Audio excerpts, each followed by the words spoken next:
bienvenue sur ma chaîne, la bibliothèque d'Emilia.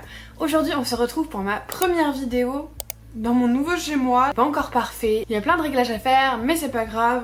Voilà, aujourd'hui on se retrouve parce que j'avais envie de vous parler des sorties de septembre qui me tentent le plus. Et comme d'habitude, ma liste est très réduite puisque ce sont seulement les livres que j'ai très envie de découvrir, que je vais soit acheter, soit précommander, soit recevoir, soit mettre sur ma wishlist. Et du coup, pour ce qui est de d'autres propositions que vous n'auriez pas vues dans cette vidéo, je vous invite à aller voir les autres vidéos des créateurs de contenu qui sont soit sortis, soit ne vont pas tarder puisque c'est le moment. Puisque chaque créateur met sa petite patte et ses goûts évidemment dans la vidéo qu'il fait. Et chaque vidéo est différente même s'il y a certaines sorties qui se retrouvent.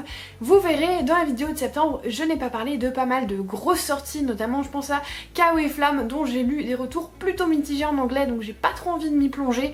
Il y a d'autres livres comme ça où je ne vais pas tenter ma chance mais vous les verrez sûrement sur d'autres chaînes. Du coup je vous propose que sans tarder on commence ma liste avec une exception à ma fameuse règle où je ne mets pas de suite de saga quand je n'ai pas lu les tomes précédents. Mais là je compte lire Tiziri tellement rapidement, genre dans les semaines qui viennent, que du coup j'ai envie de le mettre. En plus j'aime bien Alexiane de Lys et je compte lui prendre le tome 2 aux Aliénales si jamais je la vois et si jamais j'ai bien aimé le tome 1, mais à mon avis ça va bien me plaire. Comme toujours ça va sortir chez Plume Blanche et ça sort le 5 septembre.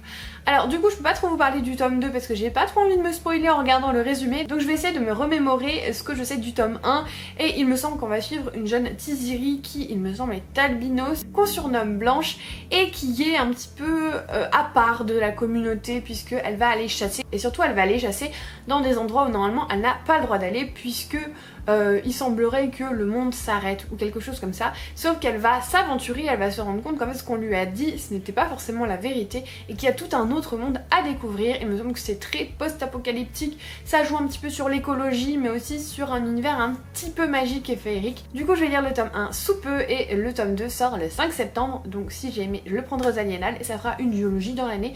Allez soyons fous. Le 6 septembre chez Hachette sort un livre que vous avez vu tourner partout puisque beaucoup de blogueurs ont reçu une box. Il s'agit évidemment de L'Engrange-Temps. C'est écrit par Nell Pfeiffer, il me semble que c'est un tome 1, mais surtout on va aborder un thème qui est très cher à mon cœur, qui est le voyage dans le temps. Alors je ne sais pas exactement comment ça va être amené, mais les influenceurs ont reçu une boussole, il y a le mot temps dedans, et je crois qu'on va suivre une protagoniste qui est horlogère et qui va devoir s'occuper de une horloge un petit peu spécifique qui s'appelle L'Engrange-Temps et qui je crois va la faire revenir dans le passé ou dans le futur, je ne sais plus trop.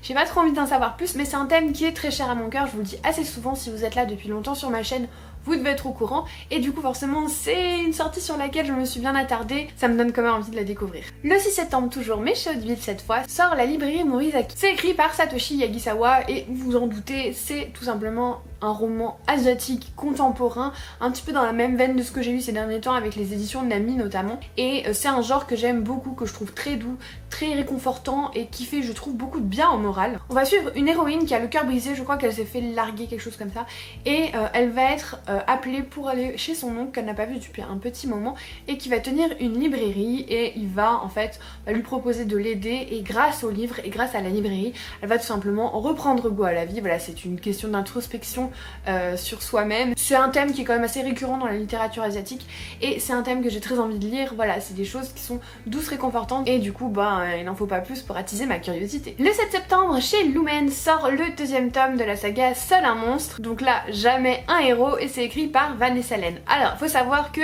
cette saga je la lis en VO puisque j'avais reçu le premier, je vous le montre mais en fait vous le voyez pas, dans ma box Fairyloot et que j'ai commandé le deuxième pour avoir une édition en fait qui correspond, qui ne devrait pas tarder, qui avait été mis en pause puisque j'ai déménagé et du coup je voulais être sûre qu'elle se perde pas. Du coup là le processus de livraison a repris donc je devrais le recevoir. C'est un livre que j'ai beaucoup aimé et même s'il a eu des retours assez variés, on va suivre une jeune fille qui fait partie d'une famille de monstres qui va se retrouver un petit peu contre le garçon qu'elle aime qui est un chasseur de monstres et elle va se mettre du coup à retourner dans le temps pour essayer qu'un événement n'arrive pas. J'en dirai pas plus sinon je vous spoil, mais c'est un roman que j'ai beaucoup aimé résumé, même s'il y a quelques longueurs qui auraient pu être évitées. C'est le premier roman de l'autrice, donc j'ai hâte de voir ce que le deuxième tome nous apporte, surtout qu'il avait été question aussi de voyage dans le temps, donc je vous l'ai dit, c'est un thème qui me parle. Je sais pas trop sur quelle direction on va partir pour ce second tome, puisque j'ai du mal à me souvenir ce qui s'est passé dans la fin du premier, parce que ça fait quand même un petit moment que je l'ai lu, mais je vais lire des résumés pour me rafraîchir la mémoire. En tout cas, c'est une sortie que j'attends, et bientôt dans ma boîte aux lettres, j'espère. Le 7 septembre, toujours chez Lumen, sort un roman qui est écrit par Nikipo Preto et qui s'appelle La Forgeuse d'Os, et c'est le premier tome de la saga La Maison des Morts. Pour le coup, je ne sais absolument pas de quoi ça parle, mais vous me direz pourquoi je l'ai mis dans ma liste. Et bien tout simplement puisque, pour ceux qui ne le savent pas, si jamais vous ne voulez pas être spoilé sur les box Fairyloot, arrêtez-vous là et reprenez un peu plus tard. Mais c'est le roman que je vais recevoir dans la prochaine box que je vais recevoir, donc normalement celle d'août. Voilà. Et j'ai pas trop envie de trop en savoir, puisque Lumen a tendance à faire des résumés un petit peu spoilants. Donc voilà, je vais éviter de trop me renseigner, surtout que c'est un livre que je vais lire bientôt du coup. Tout ce que je sais, c'est qu'il va être question à la fois d'espèces de vikings, valkyries, et aussi à la fois de fantômes et d'esprits à chasser. Je pense savoir plus. Mais forcément c'est un titre qui atterrit dans ma liste puisque je vais le recevoir dans ma box. Voilà, sachez que la traduction a été assez rapide parce que je crois qu'il est sorti il y a vraiment pas longtemps en VO. Donc là on est sur une traduction très rapide de Lumen, hein. Vraiment ils ont été très efficaces. Le 12 septembre chez Charleston sort L'Appel des Colombes et c'est écrit par Martha Hall Kelly. J'ai tous ces romans dans ma bibliothèque, je ne les ai toujours pas lus. Tout va bien, mais c'est des romans historiques qui apparemment sont très poignants, qui font pleurer et qui ont plu à de nombreuses personnes avec qui j'ai des goûts quand même assez similaires sur ce genre de romans, donc voilà, forcément ça titille ma curiosité. On va suivre un duo d'espionnes en 1940, alors je pense que c'est en France, qui va espionner contre la Gestapo et qui vont être emprisonnés et envoyés dans un camp. Alors voilà, c'est pas très réjouissant, mais voilà, les romans historiques c'est jamais très réjouissant, mais il paraît que c'est très touchant, c'est très émouvant et ça fait pleurer ces romans. Donc écoutez, moi je dis pourquoi pas. Alors est-ce que je vais l'acheter tout de suite? Est-ce que je vais attendre de lire un autre de ces romans avant? Je sais que Marie de Mirazonchi avait adoré le lilas ne refleurit que par temps.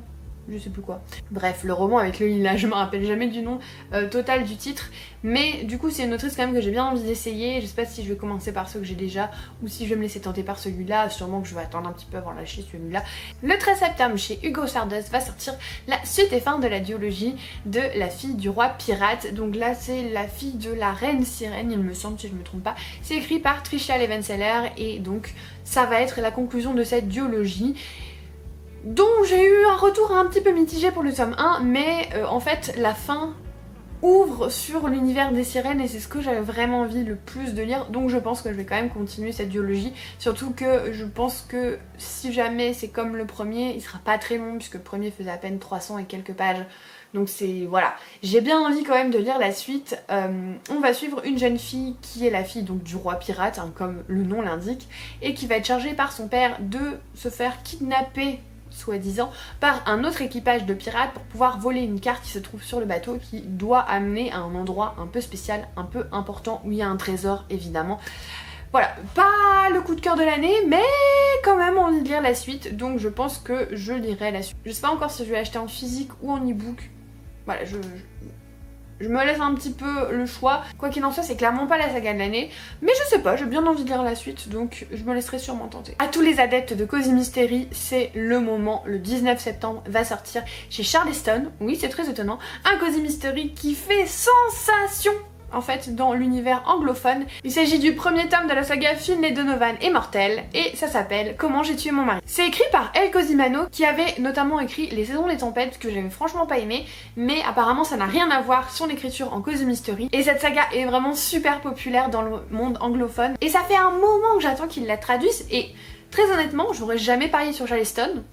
Mais pourquoi pas, quoi qu'il en soit c'est une saga à suivre je vous jure parce qu'elle va être vraiment très chouette. Je vous explique. Finlay Donovan c'est une autrice de romans policiers qui galère un petit peu dans sa vie, son manuscrit n'est pas prêt, elle a divorcé, c'est compliqué avec son ex-mari, c'est compliqué avec ses enfants, bref c'est franchement pas la rigolade. Et un jour elle est avec son agent dans un café et elle discute de son prochain roman et là quelqu'un les entend et se met à penser qu'en fait c'est une tueuse à gages. Du coup cette personne va lui laisser un mot, une énorme somme d'argent en lui disant merci de tuer cette personne. Donc là, Finlay Donovan, autant vous dire qu'elle est quand même assez intriguée par la somme d'argent, même si voilà, elle n'a pas envie de tuer quelqu'un. Mais elle va se renseigner sur la victime et là, elle va être mêlée à une enquête judiciaire, une véritable enquête, parce que vous vous doutez bien qu'il va y avoir un meurtre. C'est pas Finlay qui va le commettre, mais elle va du coup participer à l'enquête. Et je vous jure que cette saga, on en entend parler parce qu'elle est vraiment apparemment super chouette. Ça fait très longtemps que j'attends qu'elle soit traduite, donc vraiment je suis trop contente qu'elle arrive. Et donc c'est le 19 septembre à ne pas louper. Le 19 septembre, toujours chez Faubourg Marigny cette fois, La fille à la robe rayée de Ellie Midwood. C'est une autrice qui est très connue pour ses romans sur la Seconde Guerre mondiale. Il y a eu La violoniste d'Auschwitz et La fille qui s'échappa d'Auschwitz. Voilà, on est vraiment sur des thèmes très Auschwitz. Encore une fois, on a du coup le camp là qui est en photo. Allemagne 1947. Et on est sur les premiers procès qui ont eu lieu après la Seconde Guerre mondiale. On a un ancien gardien qui va être appelé au tribunal et très étonnamment, il va appeler comme témoin une ancienne détenue qui se trouve être sa femme, puisqu'il l'a épousée depuis. C'est inspiré d'une histoire vraie et le tout va être de en fait démêler le vrai du faux, et je pense que ça va être très perturbant. Je sais que les filles ont commencé, certaines, à le lire. J'ai pas encore trop lu leur réaction parce que j'avais bien envie d'y aller un petit peu comme ça sans rien savoir, surtout que je n'ai pas lu les 2 premiers romans de l'autrice, donc ça va être ma première, mais je sais que chaque roman est adoré et émouvant, donc j'ose espérer que celui-ci sera dans la même veine et j'ai franchement hâte de le découvrir. Le 27 septembre, chez Albin Michel, va sortir un roman qui est un petit peu du cozy fantasy, qui va rencontrer de la romance historique à l'époque victorienne. Ça s'appelle Âme miroir et c'est écrit par Olivia Atwater. C'est un roman qui a fait beaucoup parler de lui en VO et ça fait un petit moment qu'il est sorti et je pense que ça va être un roman qui va faire parler de lui, j'espère en tout cas, puisque ça va combiner plusieurs choses que j'adore, à savoir le fantastique avec des failles, mais aussi la Régence victorienne. C'est une période historique que j'aime beaucoup lire là-dessus, et je pense qu'on va avoir des vibes orgueil et préjugés très dominantes dans ce roman.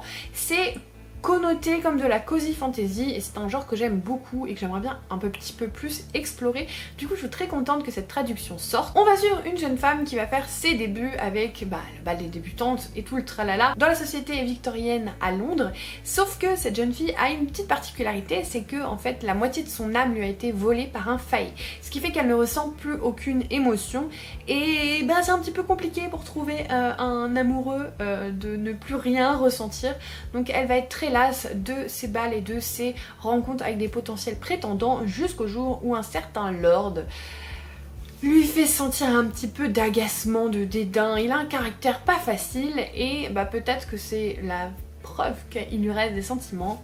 J'en sais pas plus. Ce côté, le lord un petit peu agaçant, ça me fait forcément penser à Orgueil et Préjugés, Monsieur Darcy, tout ça. D'ailleurs Marie, si tu passes par là, petite pensée.